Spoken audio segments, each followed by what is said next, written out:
محترم سامعین اکرام، اب پیش ہے درس حدیث، جس کو آپ کے سامنے 5 اہم باتوں کے عنوان سے پیش کریں گے مولانا غیاث احمد رشادی، صدر صفا بیت المال انڈیا۔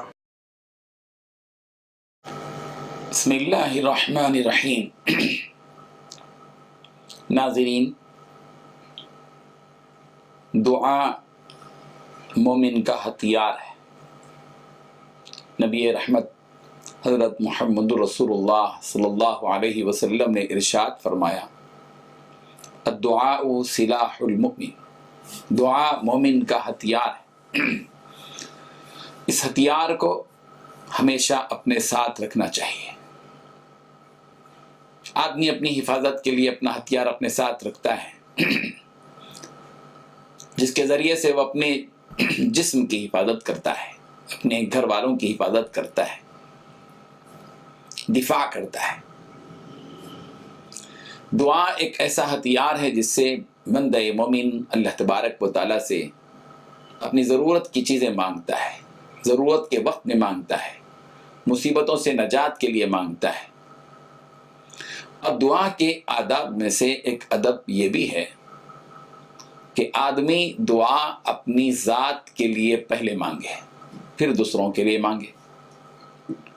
چنانچہ ترمذی کی روایت ہے، حضرت ابی بن کعب رضی اللہ عنہ فرماتے ہیں کہ نبی کریم صلی اللہ علیہ وسلم جب کسی شخص کا ذکر فرماتے تو اس کے لیے دعا کرتے اور دعا اپنی ذات سے شروع کرتے۔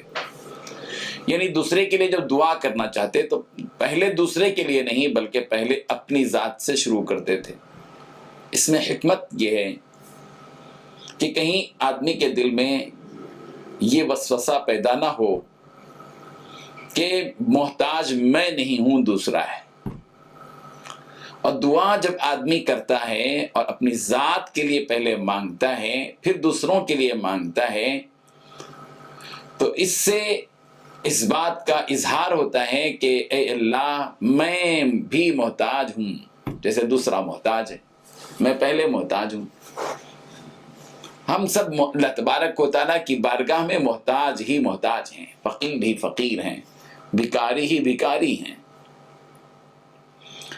اس لیے حکمت اور مصلحت یہی محسوس ہوتی ہے کہ آدمی دعا جب کرے تو اپنی ذات کو پہلے مقدم رکھے، پہلے اپنے لیے مانگے پھر دوسروں کے لیے مانگے، تاکہ اس بات کا اظہار نہ ہو کہ میں تو محتاج نہیں ہوں، بیچارہ فلاں محتاج ہے، ان کو دے دیجئے۔ جیسے کہ کوئی بڑا آدمی کسی بڑے آدمی سے کسی چھوٹے آدمی کی سفارش کرتا ہے تو یوں ہی کہتا ہے لاپرواہی سے کہ بھائی ذرا ان کی ذرا سفارش قبول کر لیجئے، ان کا کام کر دیجئے۔ یہ بے نیازی کی سفارش ہے۔ بندہ مومن فقیرانہ سفارش کرتا ہے جس میں وہ خود محتاج ہوتا ہے، محتاجی کے دائرے میں رہتا ہے، اور پھر دوسروں کے لیے اسی محتاجی کے انداز میں دوسروں کے لیے بھی دعا کرتا ہے۔ یہ جو ادب ہے دعا کا کہ پہلے اپنی ذات سے شروع کرے کہ اللہ تعالیٰ مجھے معاف فرمائیے، اللہ تعالیٰ مجھے معاف فرما، اللہ ہمیں معاف فرما، اللہ تعالیٰ ہمیں رزق عطا فرما، مجھے رزق عطا فرما، اللہ میری مغفرت فرما، اللہ میرے گناہوں کو معاف فرما، اللہ مجھے جنت عطا فرما، پھر دوسروں کے لیے بھی مانگے۔ اس کی مثالیں قرآن مجید میں بھی ملتی ہیں۔ قرآن مجید میں بھی اس کے اشارے ملتے ہیں کہ انبیاء کرام علیہم الصلاۃ والتسلیم نے جب دعا کی تو اپنے لیے پہلے دعا کی پھر دوسروں کے لیے بھی دعا فرمائی۔ چنانچہ حضرت ابراہیم علیہ السلام کی دعا اور حضرت نوح علیہ السلام کی دعا، دونوں دعائیں دونوں صورتوں میں موجود ہیں۔ حضرت ابراہیم علیہ السلام کی دعا سورہ ابراہیم کی آیت نمبر 40 اور 41 میں، اور حضرت نوح علیہ السلام کی دعا سورہ نوح کی آیت نمبر 28 میں غور کیجیے۔ حضرت ابراہیم علیہ السلام نے اللہ تعالیٰ سے یہ دعا فرمائی، رب اجعلنی مقیم الصلاۃ ومن ذریتی ربنا وتقبل دعا ربنا اغفر لی ولوالدی وللمؤمنین یوم یقوم الحساب۔ اس آیت پر غور کیجیے، کیا انداز ہے حضرت ابراہیم علیہ السلام کا کہ جب اللہ تعالیٰ سے دعا کر رہے ہیں، اپنی نماز کی پابندی کی دعا کر رہے ہیں حضرت ابراہیم علیہ السلام کہ رب اجعلنی مقیم الصلاۃ، اے میرے پروردگار مجھے نماز کا پابند بنا دیجیے، نماز کو قائم کرنے والا مجھے بنا دیجیے۔ پہلے اپنے نماز کی فکر ہے حضرت ابراہیم علیہ السلام کو، اپنی ذات کے لیے دعا کر رہے ہیں کہ اے پروردگار مجھے نماز کو قائم کرنے والا بنا دیجئے، پھر ومن ذریتی، اور میری نسل کو بھی، میری اولاد کو بھی نماز کا پابند بنا دیجئے، نماز کو قائم کرنے والا بنا دیجئے۔ ربنا وتقبل دعا، اے ہمارے پروردگار ہماری دعا کو قبول فرما۔ پھر حضرت ابراہیم علیہ السلام مغفرت کی بات آتی ہے تو اللہ تعالیٰ سے مغفرت کی دعا کر رہے ہیں۔ کیا دعا کر رہے ہیں؟ ربنا اغفر لی، اے ہمارے رب اغفر لی، میری مغفرت فرما، ولیوالدی، اور میرے ماں باپ کی مغفرت فرما، وللمؤمنین، اور سارے ایمان والوں کی مغفرت فرما، یوم یقوم الحساب، جس دن کہ حساب قائم ہوگا، جس دن حساب کا دن ہوگا، حساب قائم ہوگا قیامت کا دن، اس دن اے اللہ میری بھی مغفرت فرما، میرے ماں باپ کی بھی مغفرت فرما، اور سارے مسلمانوں کی بھی مغفرت فرما۔ ترتیب دیکھیے، دعا مانگنے کی ترتیب دیکھیے کہ پہلے اپنے لیے، پھر ماں باپ کے لیے، پہلے اپنی مغفرت کی دعا، پھر ماں باپ کی مغفرت کی دعا، پھر سارے مسلمانوں کی مغفرت کی دعا۔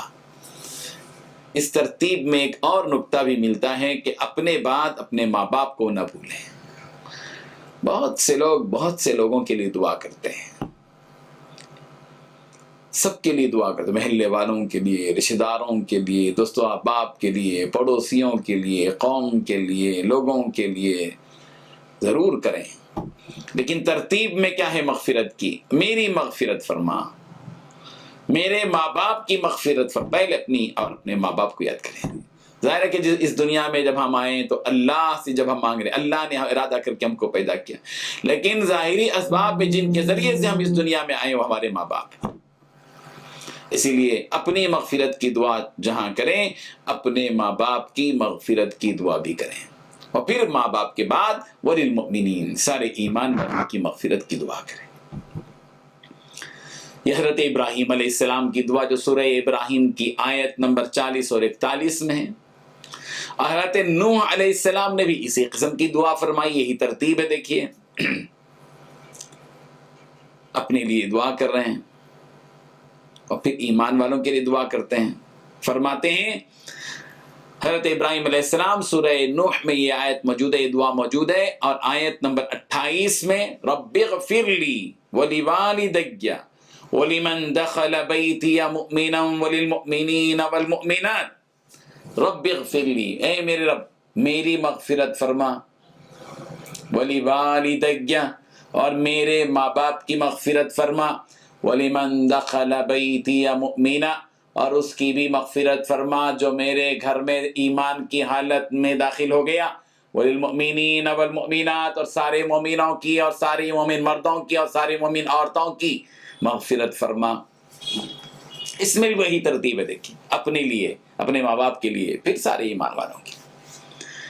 ان دونوں دعاؤں میں، حضرت ابراہیم علیہ السلام کی دعا میں، حضرت نوح علیہ السلام کی دعا میں، ماں باپ کی اہمیت کے ساتھ ساتھ ترتیب بتائی گئی ہے کہ آدمی جب اللہ تعالیٰ سے دعا کرے، پہلے اپنے آپ کے ذات کے لیے دعا کرے، پھر اپنے دوسروں کے لیے دعا کرے۔ دوسروں کو دعا کرنے سے پہلے جب بھی لوگ ہم سے کہیں کہ صاحب ہمارے لیے دعا فرمائیے، تو ہم کہیں کہ اللہ تعالیٰ میری مغفرت فرما، مجھے امن سے رکھیے، میرے لیے عافیت کا معاملہ فرمائیے، مجھے مصیبت سے بچائیے، اللہ تمام لوگوں کو مصیبت سے بچائیے، اللہ تعالیٰ جنہوں نے مجھے دعا کی درخواست کی ہے ان کو مصیبت سے بچائیے۔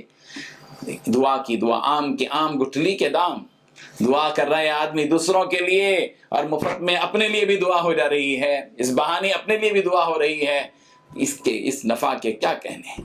بہت بڑی بہترین فارمولہ ہے اللہ کے رسول صلی اللہ علیہ وسلم نے ہم کو دیا ہے۔ اللہ تبارک و تعالی ہم سب کو پیارے پیغمبر صلی اللہ علیہ وسلم کی تعلیمات کے مطابق پروردگار سے دعا کرنے کی توفیق عطا فرمائے، آمین۔ وآخر دعوانا ان الحمد للہ رب العالمین۔